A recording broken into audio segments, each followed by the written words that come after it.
Welcome to Celestial Horizons Operation Valent Edge.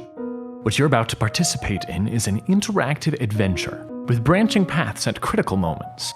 We're dropping you into the shoes of someone living in 2721 in the solar system of Hypatia. At certain times, you'll be prompted to select a path in the description of the video, based on what decision you'd like the character to make. At the very end, you'll be given a link where you can report your outcome if you'd like. Whichever outcome is most reported by October 22nd will become canon, and will go on to shape the events in Dissonant Echoes, our podcast. So, as you now go on to brave the void, good luck and Godspeed.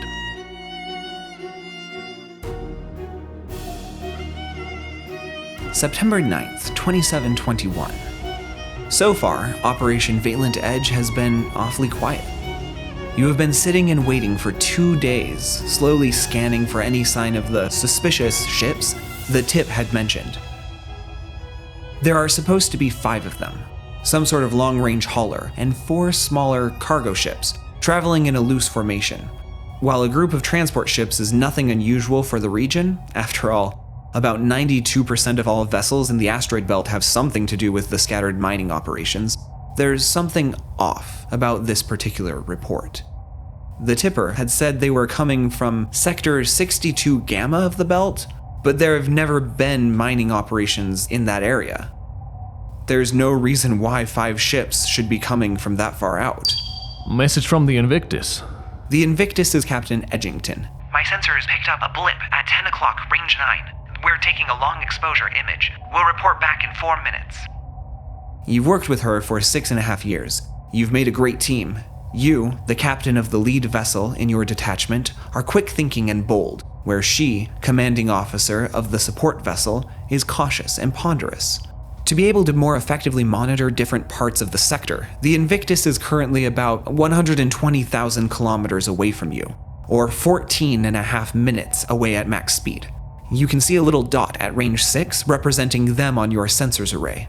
At range 9, whatever they've just detected is over 1 million kilometers away, or 2 hours 20 minutes out at max speed. You send them an acknowledgement and instruct your team to try and triangulate that same target, when all you have to identify ships are the electromagnetic waves they give off and the waves they reflect. Having multiple vantage points can be helpful.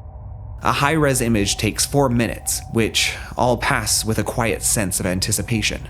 Part of you hopes this is it, that you've found these strange cargo vessels, that you'll be able to mark this as resolved and be on your way. After all, it is awfully tedious sitting for 2 days and waiting for somebody to fly by. But part of you has a lingering feeling of dread. Things have been too quiet lately, and you wonder if you're just getting old and paranoid, or if your intuition is telling you that something is wrong. Your imaging is done. Sure enough, you can see them, 5 ships, moving forward in a loose formation as described. But your sharp eye and training confirm your dread. Judging by the thermal scope, these ships were trying to be as stealthy as possible. They appear to be running on extremely reduced power settings, just cruising on a preset course. And their formation isn't just the scattered grouping of a caravan. What you're looking at is a dedicated escort formation. 4 smaller vessels strategically positioned around the larger one, attempting to maximize coverage from every possible attack vector across the XYZ axes. Whoever these people are, they have some sort of combat training. That's the Invictus confirming the same thing, and adding that these are fairly high-end models, not something that any old meteor farmer would ever be able to field. Both of your ships begin intensive imaging, hoping to get even more information on what you're dealing with here. Captain Edgington finishes her message with this. Do you want to ask for ID, or do you want to wait until they're within pinging distance? On one hand, it's likely that you've spotted them before they've spotted you. Sending them a message now will alert them to your presence, but that's usually better than popping in on someone. Identifying yourself as a CSD officer usually gives relief to the beleaguered miners out here, who are constantly worried about being targeted by marauders. And on the chance that these people are less reputable, well, there isn't much they'll be able to do about it. Your vessel, the Panchali, is a first-generation consular security division ship. You'd like to see them try to outrun or outgun you. And it doesn't appear like they have any railguns anyway. But, on the other hand, waiting until they were close enough to reliably shoot at would definitely put the pressure on them. If you were to message them right now, they'll have a few hours to react before you're close enough to do anything, if you need to. Waiting until they're nearer makes everything more dangerous for both you and them. But if you're undetected, you'll be prepared while they are not. You're just gambling that you're hidden well enough that they don't accidentally see you on their way in. Their course will take them closer to the Invictus, which is less than ideal. You're supposed to be the lead ship, but moving now would give away your position. Second imaging underway, Captain. On one hand, you message the cargo ship now, asking for identification, which will allow the response to play out slowly over the next few hours. On the other hand, you wait until they're closer, hoping to catch them off guard, and let your proximity pressure them into being cooperative. You'll definitely have the upper hand, but that is certainly the more dangerous option for both of your ships and your crews. What will it be? To message them now, go to Path A down in the video description below. To wait until they are closer, go to Path B. This decision window will move on in 15 seconds, so pause the video if you need more time to think.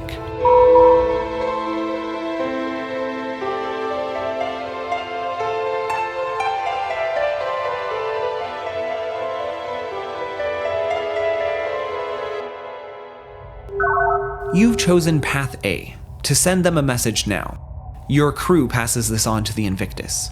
You then have to write up a standard ID check message to the large central ship of their formation. To Shershin-class cargo vessel from CSD Panchali, please identify your name, the name of your commander, and the owner of your vessel. Even though they are over 2 hours of travel time away from you, it only takes your message 3 seconds to reach them. You give the order to start increasing the reactor output of your ship. Yes, it makes you easier to spot, but they'll be looking for you anyway. Might as well make sure everything and everyone is warmed up. For the time being, the Invictus will sit and observe quietly, hoping to avoid attention if possible, though the cargo ships will undoubtedly be searching for them. Everybody knows the CSD ships travel in pairs. You wait for a response. They're sure taking a while, Captain. Probably talking amongst themselves. Not a good sign. A message from the Invictus. They say that their second image shows that the lead cargo ship is towing something. About half the size of their vessel. Can't tell what it is, but I'll see what we've got on our end. That is unusual. This doesn't look like a salvage mission. Yeah, I can see it now too. It looks like a ship, but it doesn't match anything I can ID. Nothing on the thermal at all. Whatever they've got with them is cold and dead. And we see the Invictus now. They're following our lead. Their response is simple. To CSD Panchali from Errant Way, we are under command of Rafael Valera, owned by the Salinol Prospecting Corporation. Returning from a prospecting mission, we have a permit, number 9, Mark 683. Let's verify this. Check Errant Way? Registered vessel. It's relatively new, commissioned by the corporation they mentioned. You haven't heard of that one before. System says that Salinol is some new prospecting group. Sells info to regular miners. They have a history in this sector? Not that we know of. Odd. The permit? The permit checks out, Captain. You tell the Errant Way that you're going to verify their information. They don't change course or otherwise respond. Then you send a message to the Regional Operations Center, telling them what is going on and asking them if they have any more information. They get back to you rather quickly. Panchali, we have verified that Errant Way and its escorts are authorized and registered. We consider this tip to have been addressed and officially close Operation Valent Edge. You may return to base. That's it? No mention of what they're towing? The Invictus says that they can't figure out what it is they're towing. You have your team message both the Errant Way and the Ops Center. You ask the former about what it is they're towing, and you reiterate to the Ops Center that they've got some other vessel with them. The whole thing just sits wrong with you. What kind of prospecting mission needs special cargo ship escorts? Who would pay for that? The Errant Way responds first. This is a prototype laser cutting system intended to break larger asteroids into more manageable chunks. It does not have its own propulsion system. Maybe the other 4 ships are there for the pieces. Message from the Operations Center. Errant Way is testing some sort of prototype for its parent company, who are naturally very concerned about its safety. We have confirmed this with the Salinol Prospecting Corporation. You may return to base. Flying in silent running mode would be sensible for keeping it safe, but they claimed it was a prospecting mission, not a mining mission. Why send 4 other cargo ships then? Even if they're escorts, as their formation suggests, why send ships without railguns that could hold at most a few fighters? Why not ask the CSD for an escort if that was so important? Surely it would have been cheaper than fueling and staffing 4 additional vessels. Not to mention the fact that there are no other mining operations this far out. If these people have enough money to send a small fleet on a prospecting mission, they'd be smart enough to try and look at the millions of asteroids much closer to the core of the system. Captain Edgington agrees with your suspicions. This doesn't feel right. You agree to stay and try to dig a little deeper, get some more information on what they've been hauling and where they've been. But after a few more messages, you haven't really learned anything more. They rattle off some places they've been and give you some basic information about what they've got. You even get another message from the ops center. Please confirm your status. You hold off on answering that one. Even though these cargo ships seem to say the right things, you can't quite shake the feeling that there's something else going on here. The breakthrough comes after about 30 minutes of back and forth. The other ships have turned on their engines, obviously having been seen, and begin to power up some. The heat coming from them obscures a bit of the ship they are towing, especially as they seem to angle themselves between it and you. But your imaging lets your people identify some features of the vessel they are towing. It's got what I think is a high-powered transmission array, though I don't recognize the make. It's got too many support beams. Why would they need a big transmitter like that on a cutting ship? Also, would you look at that? It's got big, fast engines of its own, after all. That's a verifiable lie. You pass that on to the operations center and tell them that you're going to match course with these cargo ships and ask for their help in conducting a full investigation. It'll involve searching through their cargo bays, collecting all kinds of information about the people on board, and possibly arresting their command team and putting your own people on to guide their vessels back to the ops center. The response? Negative, Panchali. Better to log this one and let it go. We can poke at it later. We don't want to cause a stir where there doesn't need to be one, and stopping a transport group like this certainly will make some people very upset. Captain Edgington just shakes her head at that message. Typical, She says, HQ getting cold feet over corporate ties.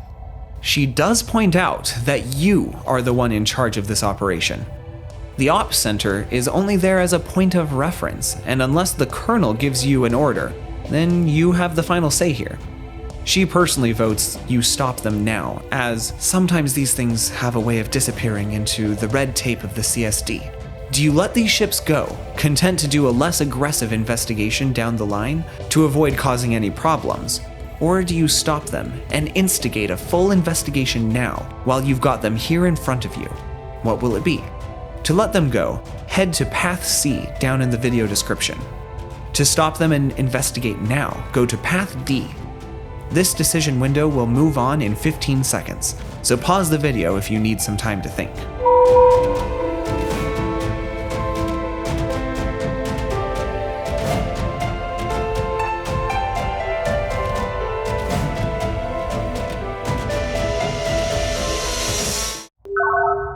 You've chosen Path B to wait until they are close.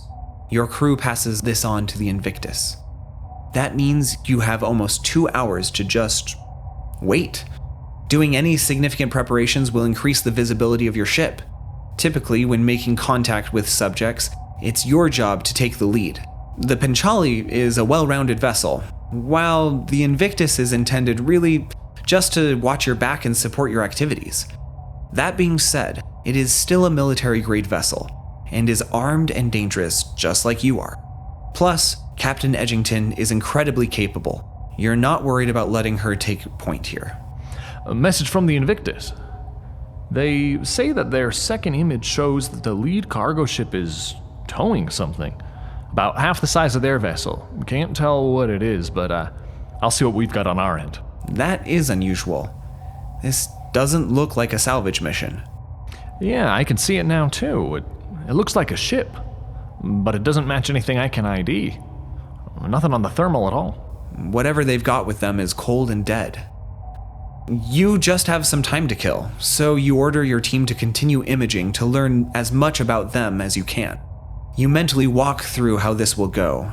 Assuming you aren't spotted early, the Invictus will reveal themselves at range 5, about 65,000 kilometers, 8 minutes of travel time for them, 2 minutes of travel time for their weapons. That'll certainly put some pressure on those cargo ships.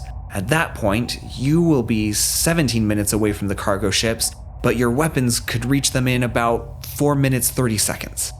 That may seem like a long time, but in space, it really isn't.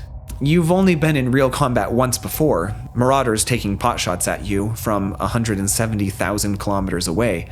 That gave you 5 minutes to identify their projectiles, track them, commit to an invasive maneuver, and try to shoot down the incoming warhead. It was more than enough time for a crew as trained as yours was, but it still felt like the blink of an eye. Your ship fires rods of solid tungsten, accelerated by a railgun the length of your ship to almost 40% the speed of light. These are no BB guns. 1 hit is enough to seriously maim almost any vessel. 2 will certainly cripple it. 3 may be unrepairable. With stakes like those, you're glad that most battles happen between ships hundreds of thousands of kilometers away. It gives you time to respond and react, because even one mistake will certainly be fatal for somebody. Your thoughts are interrupted as the cargo ships draw near. Your teams have been working non-stop, and now your imaging has given you some clearer pictures of the object they are towing. That ship they've got there? It has what I think is a high-powered transmission array, though I don't recognize the make. It's got too many support beams. It's awfully big, though, for a ship that small. It's also got big engines of some kind on it. But no mining equipment? Not that I can make out. It really doesn't match anything I have in our database, not even manufacturing types. It doesn't look at all like a mining vessel or a hauler. You pass that on to the Invictus and wait for their signal. As soon as you see them powering up, you'll do the same, arming some weapons, assuming that they'll notice you first, but be too worried about the massive patrol vessel in front of them to really keep a close eye on you. The moment comes quicker than you imagined. As soon as the convoy crosses into range 5, the Invictus powers up, and you follow suit. All 5 of the vessels ahead of you flare to life, cranking on their engines and slowing to a stop. That means they didn't see either of your ships as they approached. Good. That means they're sweating. The Invictus is forwarding us their communications. They've sent the lead cargo ship a standard ID check request. To Scherchen-class cargo vessel from CSD Invictus. Please identify your name, the name of your commander, and the owner of your vessel. They've probably spotted you by now. They would have been searching. Everybody knows that CSD ships travel in pairs. You wait for a response. They're sure taking a while, Captain. Probably talking amongst themselves. Not a good sign. There's the response. To CSD Invictus from Errant Way, we are under command of Rafael Valera, owned by the Salinol Prospecting Corporation. Returning from a prospecting mission, we have a permit, number 2119 Mark 683. Let's verify this? The Errant Way? Registered vessel. It's relatively new, commissioned by that corporation they mentioned. You haven't heard of that one before. System says that Salinol is some new prospecting group. Sells info to regular miners. They have a history in this sector? Not that we know of. Odd. The permit? The permit checks out, Captain. You pass that on to the Invictus, who copies you onto their next message. And what is that strange object you're towing, Errant Way? The response comes back. An experimental mining vessel, which our employer is very concerned about. You are glad that Captain Edgington can smell BS just as well as you can. She responds, and why does it need a high-powered transmitter? They're sure taking a while to respond. You wait. You've seen this before. They're trying to craft a perfect lie, or they're deciding if they should try and run. Or Captain, I just saw some sort of energy spike on one of the escort ships. I'm checking the others. You lean forward, staring at the blinking dots on your sensors array. Same thing. Looks like they're getting ready to run. Wait. No, those are doors. They've got hidden weapon systems. 2 railguns each. Not only are those incredibly illegal, but they're targeting national law enforcement officers. There's a brief moment of panic, which is immediately swallowed up by cold professionalism and rigorous training. You know you have seconds to act. But at their range, up next to so many unexpected weapons, the Invictus doesn't stand much of a chance. It will take 2 minutes for the projectiles to hit them. That's less than a heartbeat in space. You give your crew the command to fire at the nearest escort ship, and with a roar, your own tungsten rod goes sailing off into the dark. You will hit 2.5 minutes after the Invictus gets pounded. Then, you give the order to start evasive maneuvers. You don't know yet if any of them have shot at you, so you hope to minimize the chance that they have to hit you. The ship begins to flare to life at your command. Captain, I count 10 projectiles heading towards the Invictus. You catch your breath. They're the larger ship, but even if they're able to shoot down half of those, that kind of damage is crippling. You ask, are they turning and running? No, they're not. Not that I can see. Just evasive maneuvers. They're holding their ground? If you're going to shoot at the authorities, it's usually to buy yourself time to escape. But if they're planning on continuing to fire... They've shot down 2 of the projectiles and scrambled their fighters. But looks like the largest cargo ship has fighters as well. This seems more like a full military force. You give a flurry of orders. Fire as quickly as possible. Disable those ships. Scramble fighters of your own. Send them to help. Send a message to Operations Center requesting backup. 30 seconds until the remaining projectiles impact the Invictus. They had to have known you were there too. Did they send anything your way? I'll check, though it looks like there were 6 impacts on the Invictus. That's enough to permanently cripple it. Your first shot won't arrive at their location for another 2 minutes. You're just too far away to be able to respond quickly. If the Invictus is to have any chance, you need to close the 2 gap. shots coming our way. About 1.5 minutes till they get here. But they're hard to track. Looks like they've got another few rounds they're sending at the Invictus They're too. not going to stop until the Invictus is nothing more than dust. You order your crew to try and shoot down the incoming weapons, but they're small, about 1/3 of the size of what you're firing.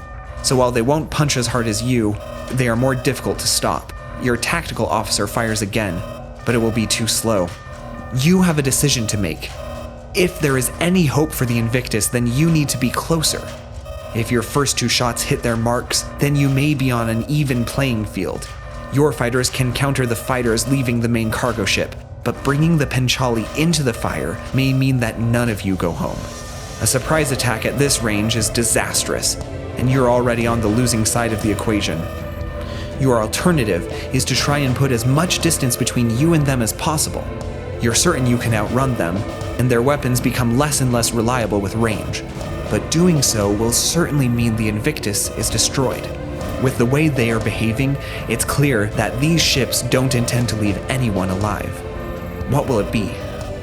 To close the gap and try to help the Invictus, but in doing so join what may already be a losing battle, go to Path E down in the video description. To break away and try to put distance between yourself and the force with superior numbers, but abandoning the Invictus in the process, go to Path F. This decision window will move on in 15 seconds, so pause the video if you need some more time to think.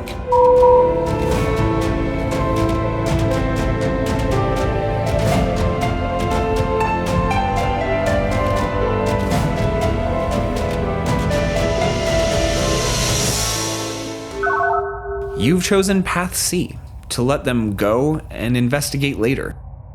It just takes one simple message from you to wrap this conversation up for now. Your information checks out. Thank you for your cooperation. Good travels, Errant Way. And with a short burn, you direct the Panchali and Invictus back to base. The cargo ships re-enter silent running mode and continue on their way towards the core. You pass a full report on to the operations center. Their response? Thank you, Captain. We'll begin a full investigation immediately, and we will let you know of any results. You expect to be contacted in the weeks that follow, asked to give your perspective on it all to the investigation team. But before you have the chance to do that, your detachment is reassigned to the Agarwood Gap, a particularly troubled region with some of the most lucrative mining operations and some of the most active marauders. In the sudden busyness you find yourself in, you forget to check up on the investigation for a few weeks. When you finally do get a spare moment to ask about it, all you're told is, The investigation is ongoing. We'll let you know when we need your comment. So you and Captain Edgington get back to work, tracking down smugglers and illegal salvage operations. You've got your hands full, up until the Brigadier General in charge of the Consular Security Division dies in a tragic accident, as your regional colonel is recalled for consideration to replace the late Brigadier General. You are transferred again, this time to the Isarian Span. Perhaps the most remote and most destitute region of the entire inhabited solar system. There, days away from the nearest CSD outpost or other friendly ship, you do your best to make the most of the worst possible posting. But information is slow to reach you, and the resources you are given are extremely limited. Captain Edgington puts to words what you feel in your heart. This feels like we've been banished. The operations center assures you that you are only there because temporary leadership trusts you to work independently.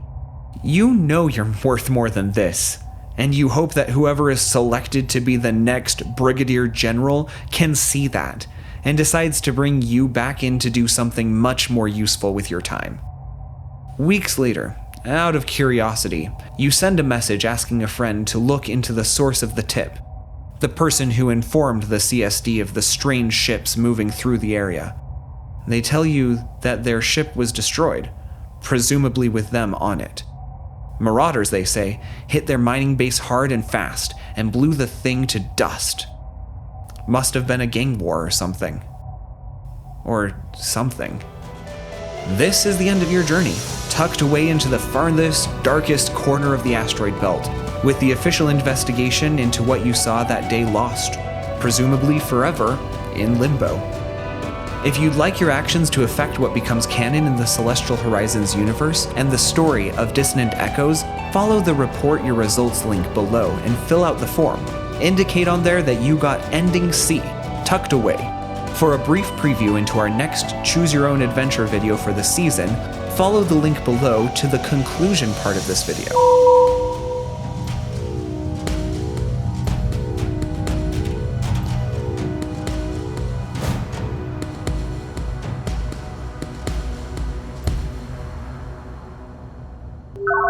You've chosen Path D, to detain and investigate now. You let the Invictus know, and Captain Edgington tells you her ship is ready. The cargo ships are at range 8 now, still getting closer. If you move to meet them, it'll only take about 40 minutes until you've reached each other. Naturally, as the lead ship, you'll be closer, with the Invictus giving you backup and watching from a bit farther away.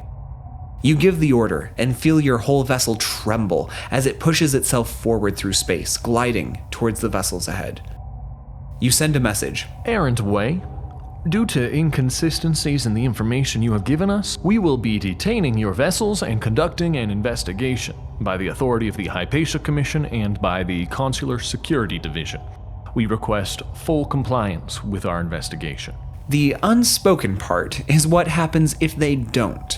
You will use your formidable firepower to punch a hole, or two, in their vessels to slow them down, and send a shuttle full of Marines over to stop them by force. And there are few things more terrifying than a forced shuttle dock revealing 4 squads of heavily armed Marines there to take over your ship. Between both your vessel and the Invictus, you have enough to send 1 shuttle to each of the 5 active ships, and 1 to the ship they're towing. One way or another, you'll find out what's really going on. Captain, they've responded, saying that they will comply with all of our directions. So they're playing along after all. Good. Your sensors detect that their group slows to a stop when you are at range 5, 8 minutes out. You put your crew onto high alert. Your tactical officer tells you the Marines are ready. 7 minutes to go. The Invictus is stopping. There's no reason why they would need to get any closer. Weapons from them could reach the cargo ship in less than 2 minutes, and that's not long at all in space. 6 minutes to go. Marines are all loading into the shuttles. All is still ahead of you. 5 minutes to go. You're basically breathing down their necks now. Your telescopes have had enough time to map every single hull plate on every single ship. 4 minutes to go.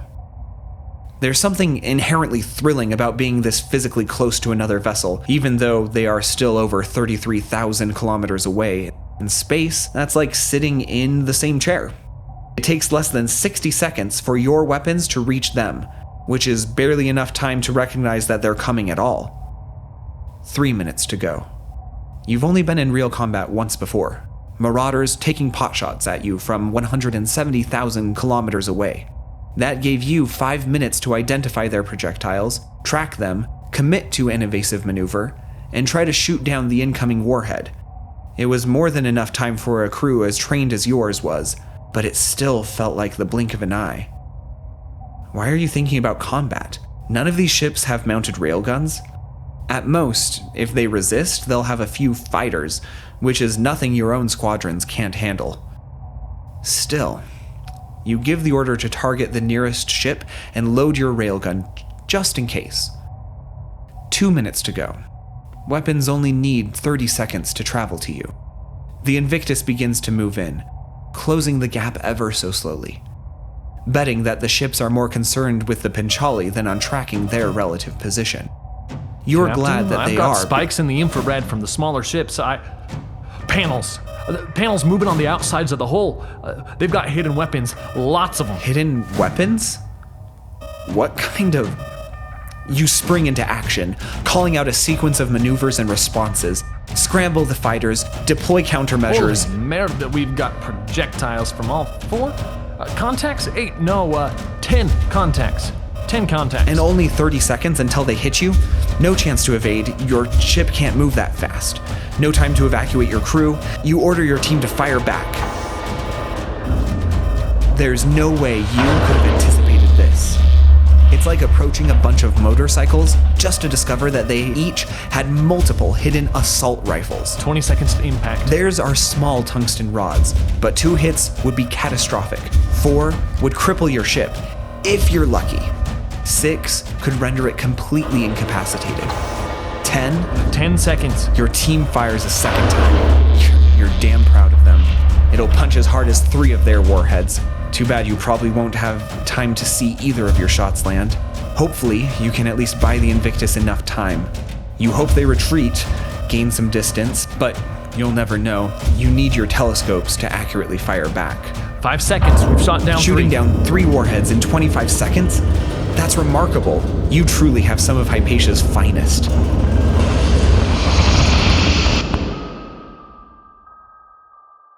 The projectiles hit in quick succession across the bow and top side of your ship. They shot fast, and they shot to kill. First, your communications antenna is blown to 1,000,000 pieces.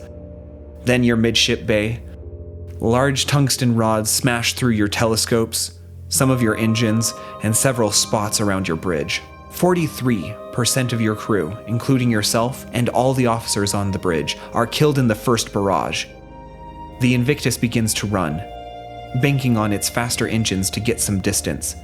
But the cargo ships keep shooting, battering Captain Edgington's vessel as it tries to get away. 2 of the ships receive heavy damage from your 2 shots.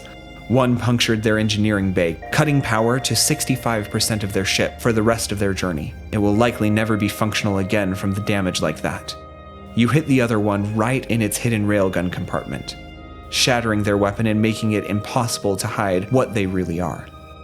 The other 2 escort vessels break off and pursue the Invictus, like hunters circling around a wounded animal. The ones that remain slowly return to their course, but only after firing 11 more rounds into the bleeding husk of the Panchali. They have done the unthinkable. They destroyed an irreplaceable first-generation vessel and blown it into so many pieces that nothing will be salvageable. They didn't just want to get away from you. They wanted to erase any memory that they had existed at all. You hope that the Invictus can get away, can find some way to send a message out, can find help.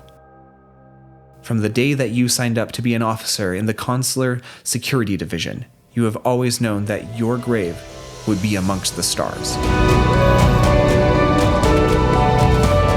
This is the end of your journey. The Panchali destroyed, and the Invictus being hunted. If you'd like your actions to affect what becomes canon in the Celestial Horizons universe and the story of Dissonant Echoes, follow the Report Your Results link below and fill out the form. Indicate on there that you got ending D, amongst the stars. For a brief preview into our next Choose Your Own Adventure video for the season, follow the link below to the conclusion part of this video.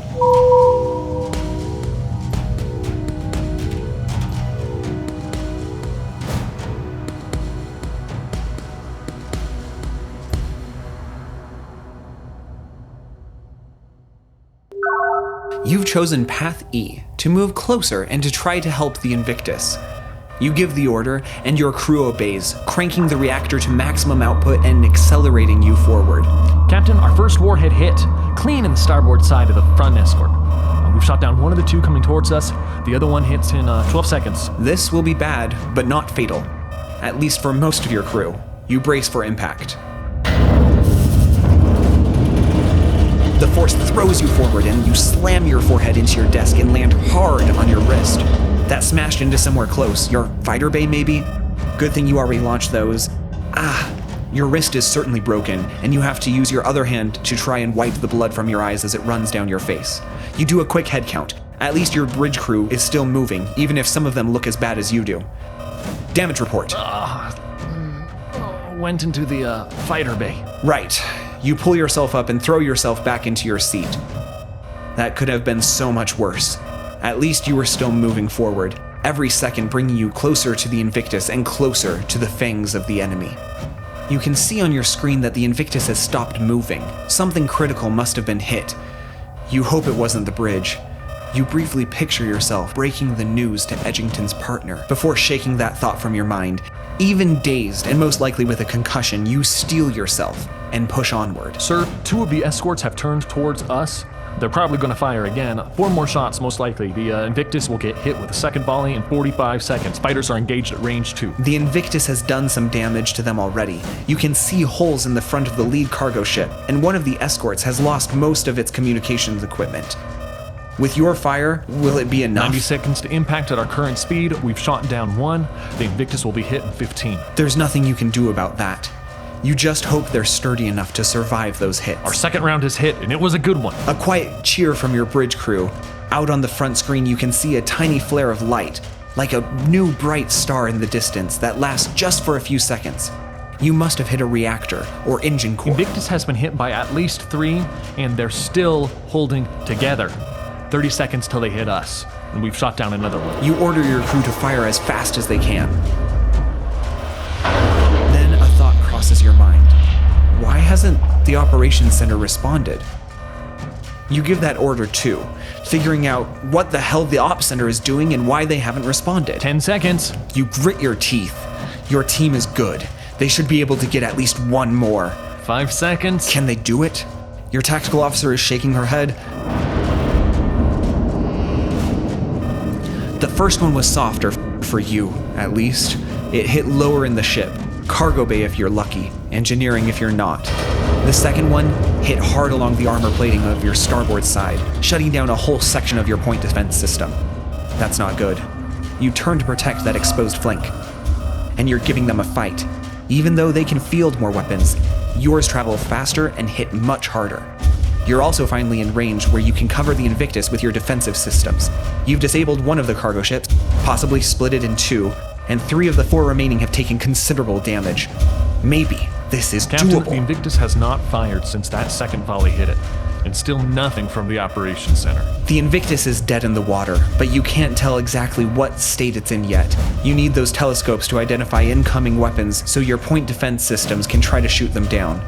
It's a dance of metal and electricity, and for a moment you control the floor, leading the group in a waltz punctuated by flourishes of light as tungsten rods hit their targets or are shot down. But it can't last for long. All eyes are on you, and their weapons fly through the void like falcons in the dive. For a moment you think you can see a way through. Focus on that one that hasn't been hit. Use the large center ship as cover from the one at the back of the formation. You struggle to see through the smoke. You lose track of how many hits there are, each one ringing like a bell, tolling for the lives of your crew that they take. It's as if you can feel the Panchali coming apart underneath you. Mostly, your mind is clear, racing faster than the weapons themselves as you continually try to find a way to prevail here. But part of you is amazed. These cargo ships are fighting with the intent to absolutely destroy you and your priceless, irreplaceable, Earth-made vessel, something which hasn't happened in over a century. Why are they willing to do the unthinkable? Still no response from the operations center? There's no time to worry about that now, as your power goes down. The gravity and air pressure all disappear, and you're left to drift, floating, trapped in the bridge, watching as the cargo ships finish off the Invictus, and then finish off you. This is the end of your journey, heroically charging into a surprise attack to help your allies, and going down in the process. If you'd like your actions to affect what becomes canon in the Celestial Horizons universe and the story of Dissonant Echoes, follow the Report Your Results link below and fill out the form. Indicate on there that you got ending E, Partners. For a brief preview into our next Choose Your Own Adventure video for this season, follow the link below to the conclusion part of this video.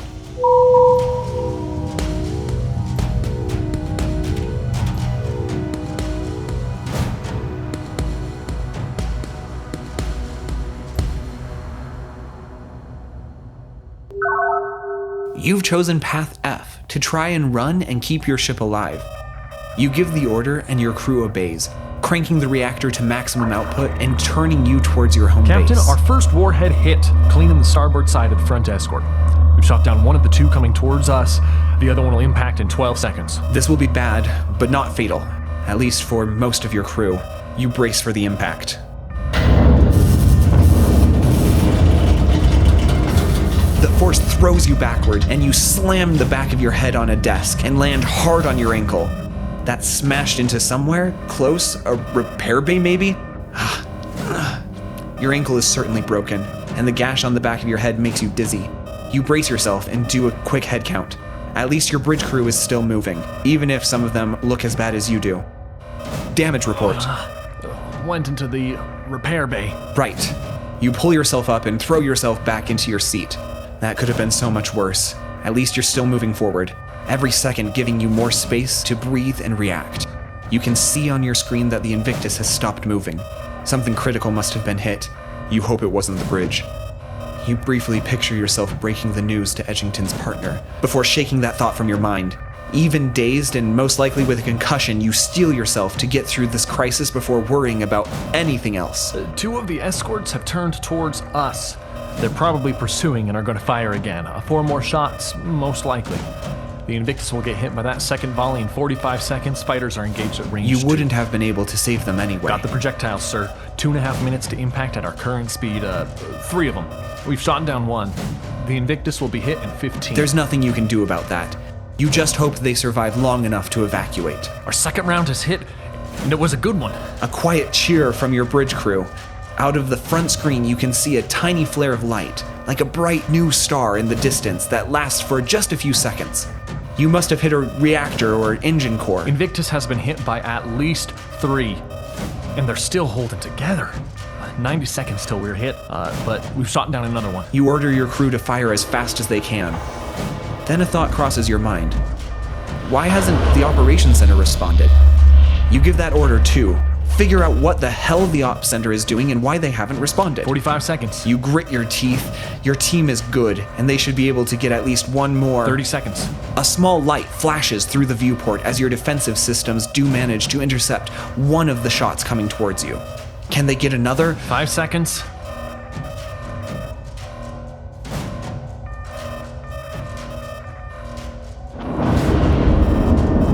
This one was soft, comparatively. More like a graze than a mortar shell through your thigh. But your communications officer curses under his breath. Your comms array is not responding. They must have chipped it off. You've got no way to call for help. Okay, so you've got to lose these attackers then. You push your engines as hard as they go, allowing you to quickly outpace your pursuers. They'll still be able to shoot at you for at least another 10 minutes, but if you can weave your way into the asteroid belt, you may be able to lose them. You are suddenly really glad you got stationed all the way out here. Nowhere else in the solar system would you be able to just hide from ships this close. If you were anywhere else, they'd be able to keep shooting at you for up to an hour. Although, anywhere else, nobody would dare to try to fight a pair of first-generation CSD vessels. Captain, the Invictus is broken apart. They're gone. Still, no time to think about that. You make sure your teams are focused on shooting down what your enemies are still sending your way. But with increasing distance, you get more time to do so, and you feel confident that they won't be able to tag you again. Got an official damage report, Captain. They hit the base of our primary comms antenna. took out a whole chunk of Deck 5. We still have our secondary, but it's not nearly as powerful as the main one. Still should be able to pick up on anything coming from the Ops Center, though. Do you want us to call for more help?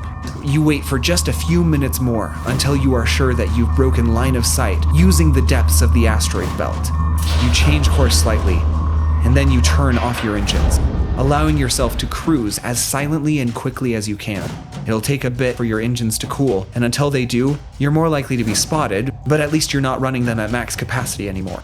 If you start transmitting using your secondary array, there's a good chance they detect your signal and be able to track you down. Your options all come down to how much fuel you have left. If it's low, then you can only afford a few maneuvers if you want to get back home. Without the Invictus, you've got nowhere to refuel for millions of kilometers, and there are a lot of rocks around. If you've got lots of fuel, maybe you can use some guerrilla tactics to pick off those cargo ships. Taking them on one at a time may allow you to retrieve any escape pods that may have launched from the Invictus before they tore it to shreds, and broadcasting now would undermine your ability to fight them effectively. No, you've got to figure out how this game of cat and mouse is going to go, and who is going to play what part. Still no response from our first distress call, Captain. But if they had responded, you would have received their message. Then that helps you make your decision. You'll transmit giving away your position once you know that you can send something useful to the Ops Center. Wouldn't do any good to give them your position if you just have to adjust it again to stay hidden. And you've got several weeks of travel before you can reach help. You're positive these ships are still going to be following you. Your engines may have a higher rate of acceleration than theirs, but if they are willing to burn the fuel, then they can match or exceed your velocity, given enough time. And judging by the fact that they were willing to kill several hundred government officers, they'll be willing to burn the fuel to see you killed as well. Update on those fuel reserves? We're not doing too great, but have a little bit to maneuver. That escape burn took a lot out of us. You look at the numbers. It's not enough for all-out guerrilla tactics. It's just a little more than what you'd need to even bring your ship to a stop. That little extra is only enough to change course a few times. Looks like you are going to be the mouse, racing in the general direction of home, making only as many adjustments as you need to keep away from your pursuers, and banking on the hope that you can lose them entirely. It's going to be a long couple of weeks, but at least you'll have time to figure out how you're going to tell Captain Edgington's partner. You just have to wait until you hear back from the Ops Center. But you never do. You don't receive any indication that they got your distress call, nor the regularly scheduled status checks. And you're never in a position where you can risk transmitting to anybody else. There'll be hell to pay if you get back. When you get back.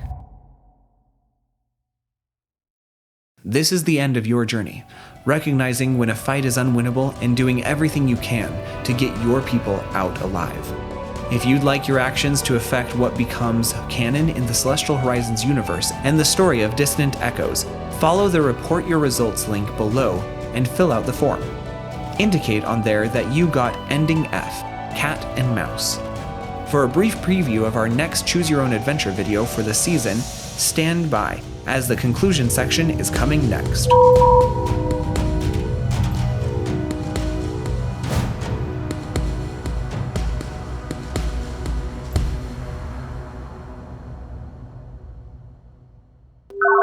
Thanks for joining us for Celestial Horizons Operation Valent Edge, our first Choose Your Own Adventure style video. If you haven't yet, please follow the link in the description to report which ending you got. The one with the most responses will become how this situation canonically transpired. The window to respond ends on October 22nd, after which the results will be made official in our podcast, Celestial Horizons Dissonant Echoes. Before we dive into the preview for our next adventure, we'd like to thank Voidspond, our corporate overlord who made this possible, and to the armchair generals who approved these dangerous operations, John Parker and Anonymous. And lastly, thanks to all of the wonderful Patreon supporters you see here. Now, on with that preview. Your footsteps ring out down the hallway. They have an irritating, high-pitched resonance that threatens to give you a headache. But you know better than to comment on it. The two people escorting you look a little trigger-happy, and you're pushing your luck as it is. They didn't have to let you dock at their station. Well, pile of interlocked ships would probably be more appropriate, but these crows insist on calling it a station. You're just glad that the new Brigadier General told you what things to say, so they didn't just blow you out of the sky. You step into a lift with your 2 escorts, a man and a woman, both in their late 30s. He has stained his hair black with what smells like gasket grease, while she has a black hood attached to her tank top and bandolier. Both of them handle their rifles carelessly, causing you to tense anytime the barrel lazily points in your direction. For how awful the lift sounds, it looks surprisingly clean. That's more than you expected from Marauders. Exiting the lift, a few more turns, and a large bay of some sort, and you're there. The office of the head of the whole bloody crew. There's only one person in the room, surprisingly, who stands by the viewport, doodling on it with a marker of some kind. He's covered the bottom half of it in cartoon rodents whose tails are all tied together, and wears an open green camouflage flak jacket, a bandana, and a comically large cowboy-style bandolier. He doesn't look up as you enter the room and makes no move to fill the awkward silence. You decide to make the first move. "Are you the Lord of Crows?" you ask him. He stops drawing and gives you a wicked grin. Nah, but I'll speak for him. Call me the Rat King. He tosses his marker on the table and waltzes over to you, getting uncomfortably close. Now what's an upstanding, healthy, patriotic CSD brat like you coming to thieves and murderers like us for? You take a deep breath. You haven't had to say it out loud before. "I'm here on behalf of the new Brigadier General. There are some arrangements we'd like to make."